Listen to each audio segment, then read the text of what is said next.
राजस्थान में सियासी संकट लगातार जारी है और यह धीरे धीरे संवैधानिक संकट की तरफ बढ़ता जा रहा है। मुख्यमंत्री अशोक गहलोत और राज्यपाल कलराज मिश्र अपने स्टैंड पर डटे हुए हैं। गहलोत चाहते हैं कि विधानसभा सत्र सोमवार को बुलाया जाए ताकि वो अपना शक्ति प्रदर्शन कर सके। वहीं राज्यपाल की दलील है कि उन्हें किसी फैसले पर पहुंचने के लिए और वक्त चाहिए। इस सियासी गहमागहमी के बीच कल पूरे दिन गहलोत और बीजेपी खेमा दोनों पूरी तरह से सक्रिय नजर आए। राज्यपाल से मिलने का कार्यक्रम टलने के बाद सीएम गहलोत ने सीएलपी की बैठक की, जिसमें वो अपने विधायकों को एकजुट रखने की कोशिश में जुटे नजर आए। वहीं बीजेपी के प्रतिनिधि मंडल ने भी कल राज्यपाल से मुलाकात की और सीएम गहलोत पर जमकर हमला बोला।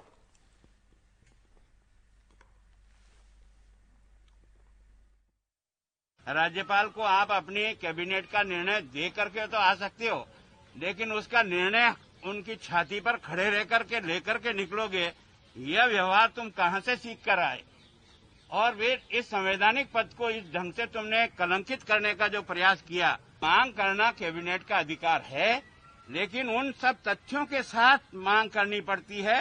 चाहे जैसा पत्र लिख करके आप उनको मजबूर नहीं कर सकते हो। आपने 2 लाइनें लिखी भगवान के लिए, स्वयं अपने मुंह से तो एक बार वापस बोल दो। मुख्यमंत्री जी को कहो कि तुम इस राज्य के मुखिया हो और ये कहा कि कानून व्यवस्था बिगड़ेगी, उसकी जिम्मेदारी मेरी नहीं होगी, तो फिर किसकी होगी? कौन जवाब देगा इस बारे में? अराजकता का पूरा माहौल बनाया जा रहा है और कोई व्यक्ति नहीं, गवर्नर, राजस्थान के गवर्नर को आतंकित करा जा रहा है।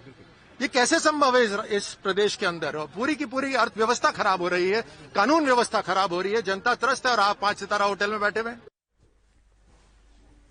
राज्यपाल से मिलने को लेकर जारी उपापोह के बीच कल सीएम गहलोत ने सीएलपी की बैठक बुलाई और गहलोत ने कहा, क्या कुछ कहा है अपने विधायकों से वो बताते हैं। विधानसभा में बहुमत हमारे साथ है, बीजेपी के षड्यंत्र को कामयाब नहीं होने देंगे। जरूरत पड़ने पर राष्ट्रपति भवन, पीएम निवास पर धरना देंगे। विधायकों को 21 दिन होटल में रुकना पड़ सकता है। एकजुटता को बनाए रखें विधायक। ये तमाम बातें इस बैठक में की गई अशोक गहलोत की तरफ से, ताकि जो विधायक हैं उनमें एकजुटता बनाए रखी जाए, क्योंकि अभी इस मामले में और वक्त लगता हुआ नजर आ रहा है।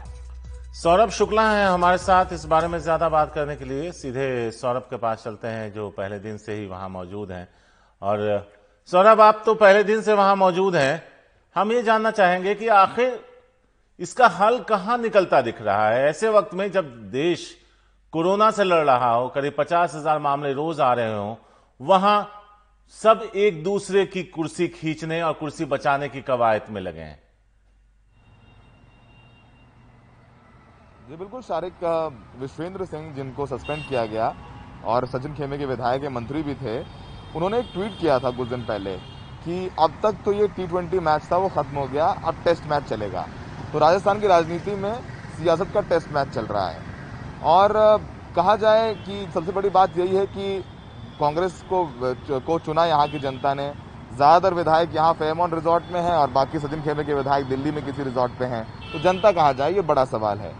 अब जो हमारे सूत्र हैं वो ये बता रहे हैं कि जो प्रपोजल, नया प्रस्ताव तैयार किया है गवर्नर के पास भेजने के लिए अशोक गहलोत ने उसमें कोरोना को एक एजेंडा बताया, क्योंकि जब कलराज मिश्रा ने पहला प्रपोजल रिजेक्ट किया था उसमें उन्होंने एक कहा था कि आपने एजेंडा नहीं बताया है और तारीख नहीं बताई है। तो जो हमारे सूत्र हैं उनका कहना है कि जो प्रपोजल में एजेंडा है वो कोरोना है और इसके अलावा तारीख हो सकता है कि 30 या 31 जुलाई की हो, तो वो अभी थोड़ी देर में यहाँ पर आधिकारिक रूप से कंफर्म किया जाएगा।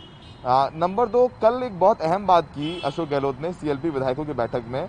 ये तो जैसा कि आपने बताया कि राष्ट्रपति भवन चलना पड़े तो चलेंगे, प्रधानमंत्री आवास से घेराव करना पड़ा तो करेंगे। एक और उन्होंने अहम बात बोली कि 21 दिन तक यहाँ रहना पड़ सकता है रिजॉर्ट में। यानी देखिए, कलराज मिश्रा ने अपने क्वेरी में ये भी कहा था कि विधानसभा सत्र बुलाने के लिए 21 दिन का नोटिस देना होता है। तो शायद वो इशारा है कि ये अगर कलराज मिश्रा चाहें तो भले वो रिजेक्ट ना करें, क्योंकि संवैधानिक तौर पर वो नहीं कर सकते, लेकिन इसको खींच जरूर सकते हैं। तो अगर ये खींचे तो हो सकता है कि 21 दिन का नोटिस देना पड़े और 21 दिन यहाँ पर रिजॉर्ट में रहना पड़े। तो ये तो तय है कि यहाँ की खींचतान लंबी चलने वाली है। उधर सोमवार को 11 बजे सुप्रीम कोर्ट सुनवाई करेगा जो यहाँ के स्पीकर का नोटिस था डिस्क्वालिफिकेशन को लेकर के 19 बागी विधायकों का, तो वहां पर भी नजर रहेंगी। और सुप्रीम कोर्ट ने साफ कर दिया है कि हम इसको लंबा सुनेंगे, तो सुप्रीम कोर्ट में भी मामला लंबा चलेगा और यहाँ पर भी कलराज मिश्रा, ऐसा लग रहा है गवर्नर है, वो लंबा खींचने की पूरी तैयारी कर चुके हैं। तो यहाँ पर ये हो जाए कि एक हफ्ते में मामला सुलझ जाएगा। जो आपका सबसे पहला सवाल था कि कब तक खत्म होगा, ऐसा लगता नहीं है, लंबा चलने वाला है। और बाकी कोरोना से तो जनता को खुद ही लड़ना है, क्योंकि सारे नेता विधायक तो रिजॉर्ट में हैं। अगर किसी को एक पत्र भी लिखवाना है, विधायक से मिलना भी है, तो वो नहीं मिल सकते हैं। तो ये काफी दुखद है। लेकिन सबसे बड़ी बात यह है कि अब पूरा मामला राज्यपाल के पास है। राज्यपाल अगर हाँ कहते हैं तो अभी क्या हो रहा है वहां पर? गहलोत इंतजार करने के मूड में नजर आ रहे हैं क्या? क्योंकि पिछले 1-2 दिन में अगर देखें तो काफी कुछ वहां पर हुआ, प्रदर्शन भी किया, नारेबाजी भी की गई। अब क्या प्लान नजर आ रहे हैं कांग्रेस के? देखिए, पहला तो आज जो कांग्रेस के NSUI के कार्यकर्ता हैं वो उन विधायकों के घर जाएंगे, उनके परिवार वालों से मिलेंगे। जो विधायक 19 विधायक हैं जो बागी हो गए हैं अशोक गहलोत से, तो उनके घर जाएंगे, उनसे बात करेंगे, उनसे मनाने की कोशिश करेंगे। ये कांग्रेस का एक प्लान है। दूसरी तरफ आज हो सकता है कि अशोक गहलोत राज्यपाल से फिर मिलने जाए। कहा जा रहा है कि प्रपोजल तो भिजवा दिया जाएगा, लेकिन गहलोत साहब खुद मिलने जा सकते हैं कलराज मिश्र से। कल वो गए नहीं मिलने के लिए। कलराज मिश्र का कहना था कि अशोक गहलोत ने समय नहीं लिया।